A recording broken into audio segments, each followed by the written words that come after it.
Welcome, everyone. I see a few people have joined already. The keynote has gone slightly over, so we're going to give them a few more minutes to get everyone a chance to make it over to the economics track.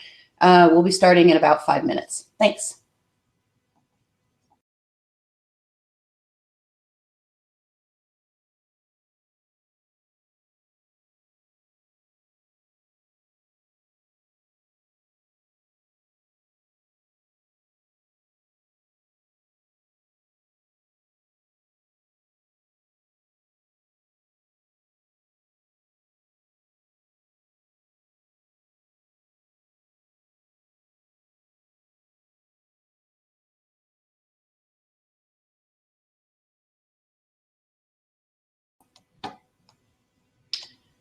Again, to those of you who just joined, the keynote, as you know, just went slightly over, so we're just going to give everyone a couple more minutes to join. We'll start here in about 2 minutes. Thanks.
Welcome, everyone.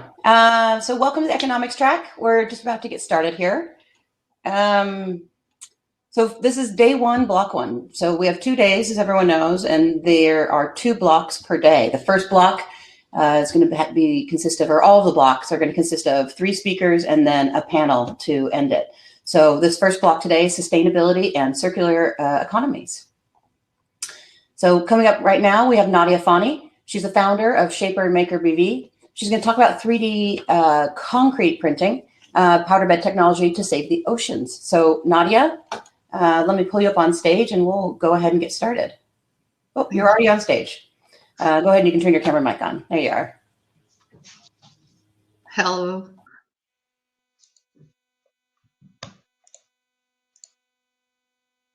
Hello. Hello, everybody. I'm Nadia. I come from Italy, and as Christine already introduced me, I'm the founder of Shaper Maker. I'm, first of all, a 3D printer passionate, and I'm developing my way to be an expert in 3D printing concrete, with powder bed technology in particular.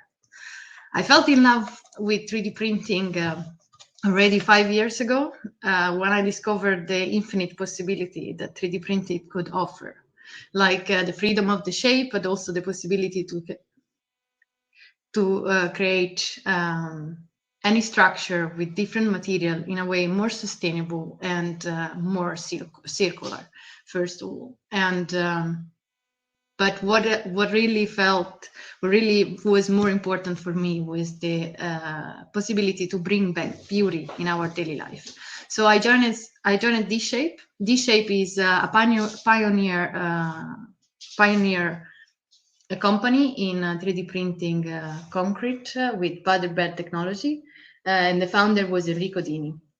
I joined them in 2015, and I lead the building of one of the biggest machine that is still on the market for 3D printing concrete. It was a 6 cubic meter machine for printing area, and now is being sold to Acciona and is sitting in Dubai, as you can see in the picture on the left. He has a long array of nozzles, around 350 nozzles. So leading this building, I could join a few great projects together with D-Shape. First of all, was the printing with the prototype of Acciona of the first 3D printed bridge full in concrete without reinforcement, and they're sitting in Alcobendas in Spain.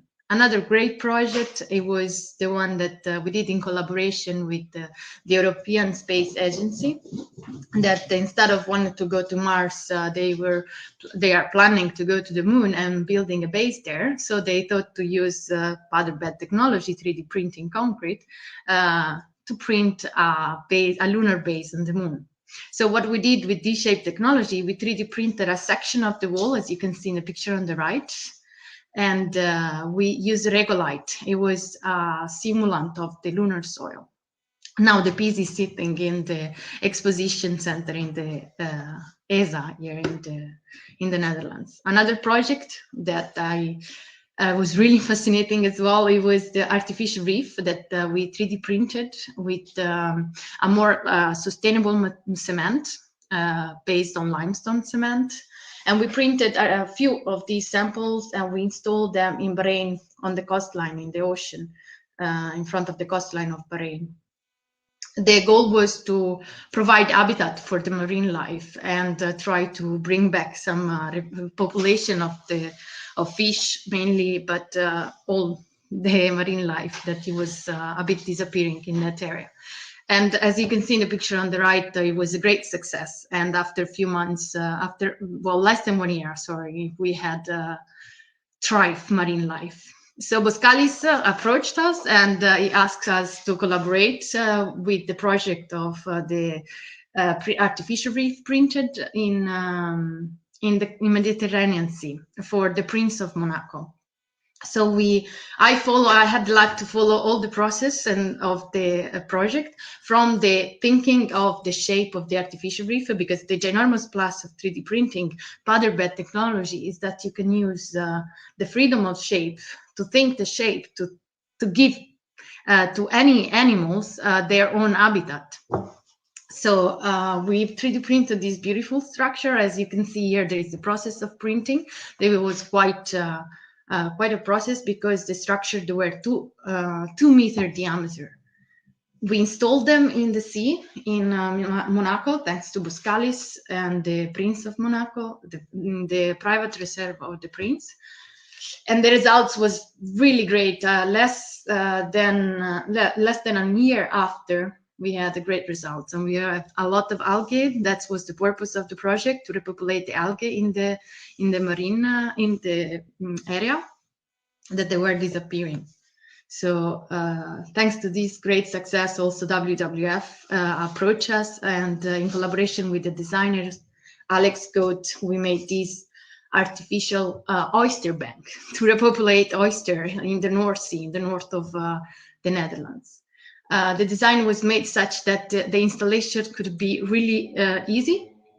As you can see, it was self-sustained, so we could place it in the sea without a fancy installation, and the results was really great. Also, this one, after around 10 months, less than a year, we had a great results in the North Sea. So after this project, I decided to stay in the Netherlands and found my company, Shipwreck Maker. That's where I'm talking. I'm based in Rotterdam. And yes, I decided to continue the project of D-Shape and continue to improve the technology of powder bed 3D printing. So using the unique selling point of the freedom of the shape, the possibility of using different materials, also recycled materials, to lower to the minimum the footprint of CO2. And also the possibility of the scalability of the machine and the dimension. Oops, sorry. And analyze the business cases, the possible business cases, and with this technology, they are very broad, and you can start with the marine infrastructure that they bring a lot of plus, but also using powder bed technology, you can make art and replicas of antique and bring back beauty in an affordable price for everybody, and make your city and your town very unique with personalized piece of urban architecture, but also going in the housing market with this technology. we decided to stick with the marine infrastructure, and that's how we founded Co-Struction with the team of Co-Struction, to try to bring a possibility to save the corals. That is a matter that is very important because they are disappearing. With this technology, we will try to do our best to create sustainable structure for the marine environment. What we start doing with this, we created few products that we are planning to create. One of the first of all is the artificial reef next to the shore, based on the all the marine life and the thanks and the marine habitat. Yes, so all the marine life, especially on the coral reef. And another process is the marine habitat. So in the middle of the sea, when you have a wind farm, of course, the impact on the sea is really damaging. So you can install back some structure to help the marine life to thrive again, but also to protect our coastline, that they're very fragile, and the raising of the sea is an urgent problem to address. So a breakwater structure, there will be another possibility.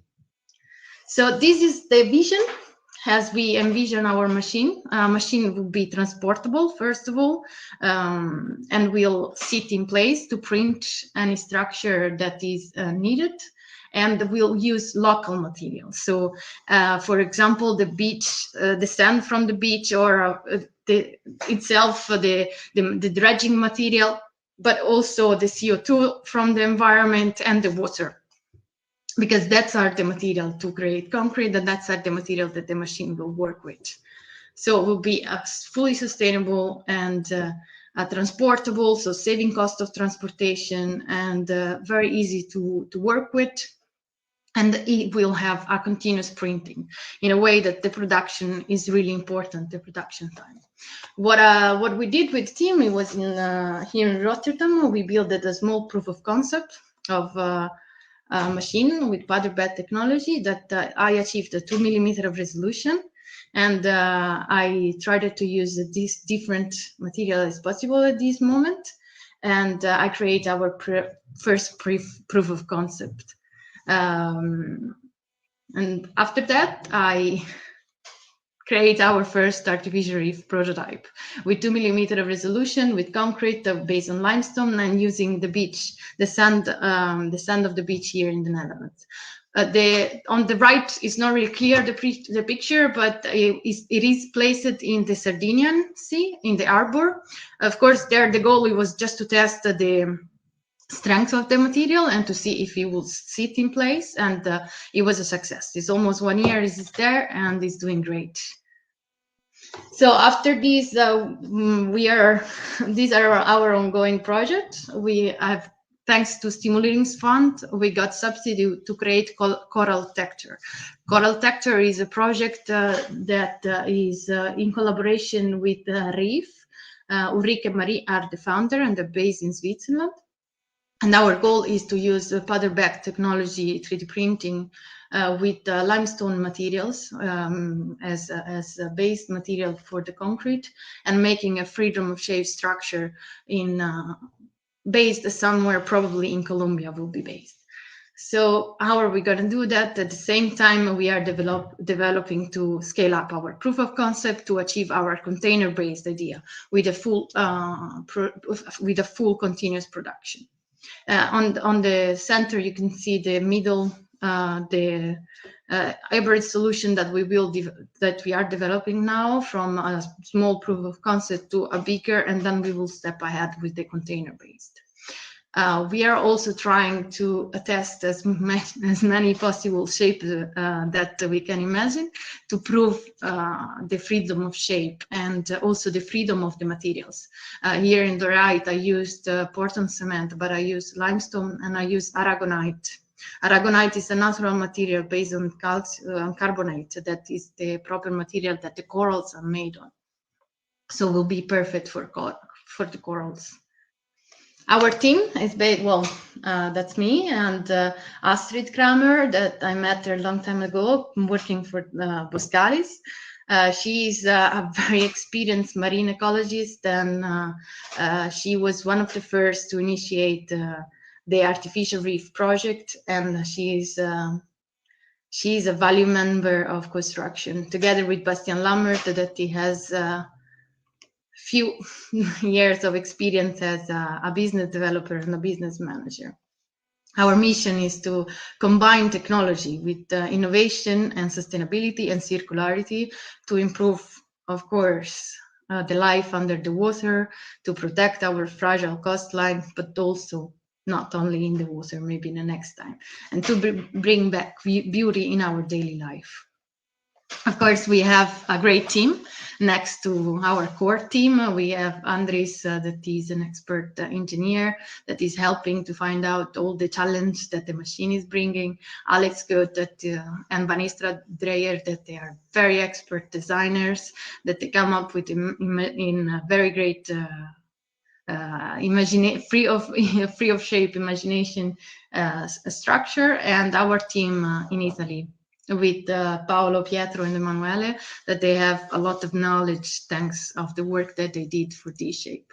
Of course, we create in the last years, and our work is still going on to create a more expensive network, but we have Biomimicry Designer because we want to learn from nature, to replicate nature, and to save nature. So our biomimicry designers, Carlos and Lindy, and our expert, Francesca Di Maio, that works for the TU Delft here in the Netherlands as an expert in cement, that is also providing recycled cement, so for recycling old concrete. But also the valuable collaboration that we have with TNO that is helping to, well, go ahead with the engineering challenge. But we are not only based in the Netherlands. Carlos is based in Portugal, and we have Marie and Ulrich in Switzerland, and Dave in Hawaii, and Andrew in Jamaica. So we are trying to expand, but for now we are based in Rotterdam, in RDM.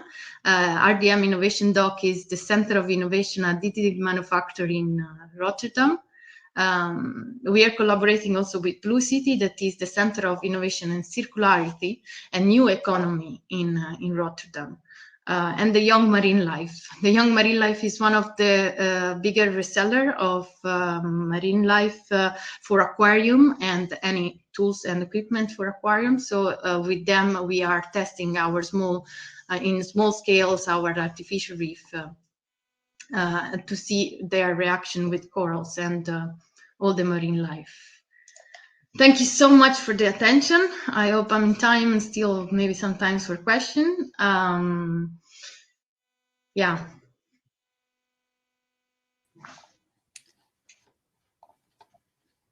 Hi there. Okay, so we do have a few questions over the Q&A.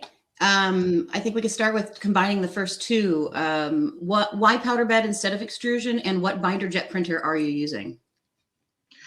Okay, well, the why powder bed technology, as I said, one of our goal is to use freedom of shape. So extrusion has a lot of limitation, and it doesn't have the nice roughness of outcome. Well, maybe I can. Thanks to powder bed, we could have this surface, so very smooth and not like the bumpiness of extrusion. But plus of all, we can make this kind of shape that with extrusion is really difficult to make, and especially this kind of shape, or also shape that they are more natural. And we want to achieve the goal to have at least material as possible with a smart design. With this one, that with extrusion technique is not really doable. Oh, sorry.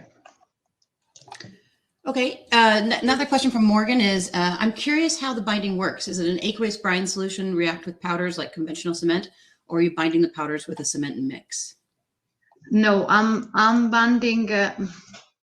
So the mix is just cement and sand. So you can use any sand and any cement you want, and the binder is just water, and it can even be potentially salt water.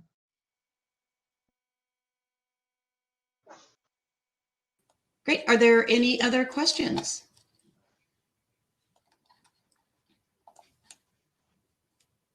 Okay, thanks, Nadia. This was, I mean, I can speak for a lot of the chat people in the chat as well. I think this was really fascinating. I'd love to see this work, and I can't wait to see what you do next. Hopefully you can come back next year and give us an update on where you're at. Yeah, really hope. Right now we're really busy with the Coral Texture project, and we are trying to create collaboration on your side of the ocean, Colombia and Hawaii, to test our technology with real coral. So testing different way of connecting the corals with our structure and to implement them in the water. We're really also trying to make our structure multi-purpose, so not only artificial reef and just breakwater, but combine both of them, functionality, and put it there together. And there is no product at the moment that can do both, so can keep care of the marine life and the coastal protection. Like, for example, we have this tetrapod of the big cubes that they are not really friendly for the marine life. It doesn't really improve the marine life. So when do you expect to have the first results of your tests back? In 1 year time. 1 year. Perfect. Well, we'll see you here hopefully in a year. Perfect. Great. Well, thanks, Nadia. Thanks. Bye-bye. All right. So up next, we have Dr. Azar Golem. I'm terrible. I'm fairly terrible at the pronunciation. So I'm going to let her tell you her name. I'm going to call her Dr. Azar until, there you go. You can try for yourself. So she's going to be talking about 3D food printing and why. We're going to start here in just about, it looks like 7 minutes. So we will adjourn to the stage, which is we are actually now in the economic stage. So if you want to return to the main stage for networking, it's going on constantly, or you can go to one of the other tracks from the main stage. You can either just click the button when we return to the floor plan, or you can also type the bit.ly address into your browser. But hopefully you'll return and join us here in 7 minutes for Dr. Azar's 3D food printing and why. Thanks a lot.